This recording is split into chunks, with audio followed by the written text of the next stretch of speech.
So I'm thinking I might do Quikwood here, and then I'm warming up some brown glue to put that veneer back down. So that's what's happening. Okay, so it does kind of look like a crazy Muppet at this point, but you can actually kind of see the shape. So I drilled it at an angle, so hopefully there's enough clearance in the back here for the handle to get molded. I think I'm gonna be okay. I might run these little guys in on the ends just a little bit further.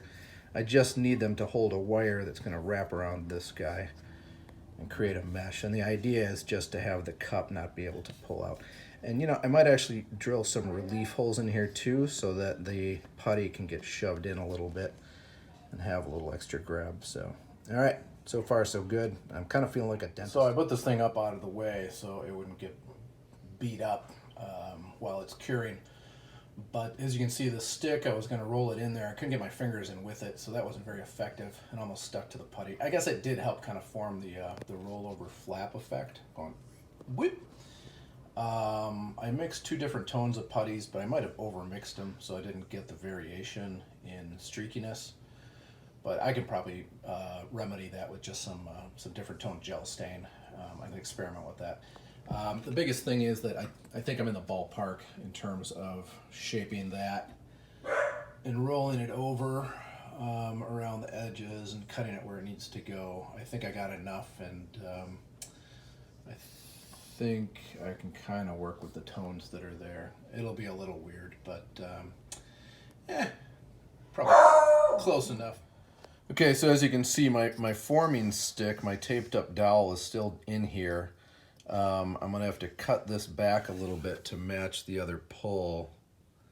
These are my cheating glasses for seeing up close for micro work. So this is, I can get my finger in there, and then this is nowhere close to that. So I've got to take this back quite a bit. I'll probably dig out the Dremel for that. In the meantime, I'm just going to do a little bit of sanding and sculpting. I got a few different guides just for holding the sandpaper. And then I have a collection of files, and I already just kind of tested this one that has kind of a triangular profile. And so I'm gonna work at establishing a straight edge across here, and then trying to level this off gently so I can kind of smooth it down all at once rather than have so much texture. So time to just start with. This is as good a place as any to pause and show what I'm doing. I'm just trying to get that straight edge to line up with this. I should probably put a big ruler on here and run it across. And then I didn't put enough putty here and here, but I'll wait till it's close, and I'll figure out if I just use a little bit of Timbermate to jump the gaps, or if I just take a little bit more Quikwood and stick it into their spots. So like I said, at some point I'm going to get a Dremel. The other thing I might do is use a sanding drum on a drill to get the bigger radius, because as you can see, this is pretty much a circle here and here. And so if I can get the right drum, it'll act as a bit of a guide to let me know what needs to be cut out and how much shape to give it. Okay, so here's an update. This is it so far. Use the Dremel with just a drill point right there to kind of rough out, take this back a little bit. And so I have to slowly start working on that gentle curve in the wood.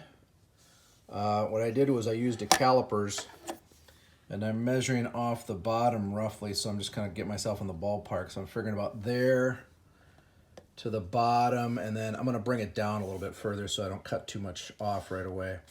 And then I kind of vaguely measured the sockets over here, or the holes on the side. And then I'm using this, but I don't think the other handle over here is quite so level. But I'm using this as kind of a reference to just establish that edge. And then this is the Pika with the white lead that's doing the marking. Okay, so maybe I'll take the Dremel and try and clean out inside of here.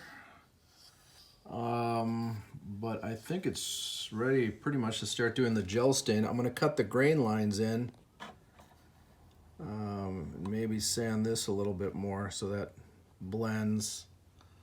I had a chunk that just fell off over here. I need to do maybe the same thing over there. Let's see. Just get it.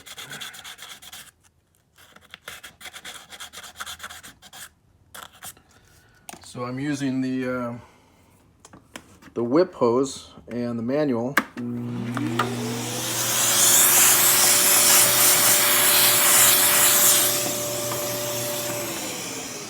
To keep my area tidy, but as you can see, it looks pretty much like that guy. Okay, so I started some gel stains nutmeg. I think that's it's a lighter colored handle than the one on the left. So I put some on there. I think it's gonna wipe a little lighter than what's there now. But just using a Q-tip and then smearing some on the inside to seal it and provide some color, so that people don't know what happened to this pole before I got my hands on it. So, all right, I gotta take somebody out and do some business, and so that's where it's at. You know, once I wipe it down, we'll see where it's looking, and then I'll just start adding a little bit of gel stain for some tone. You can see even the blotchiness here. You know, I'll lighten some spots and I'll darken some spots. And then when I get the finish on there, it should kind of even out and be random like actual wood. That is an original. It's not even on there straight. It's the one I made. Pretty snazzy. Looking good. Got some grain in there. Different tones. Feeling it.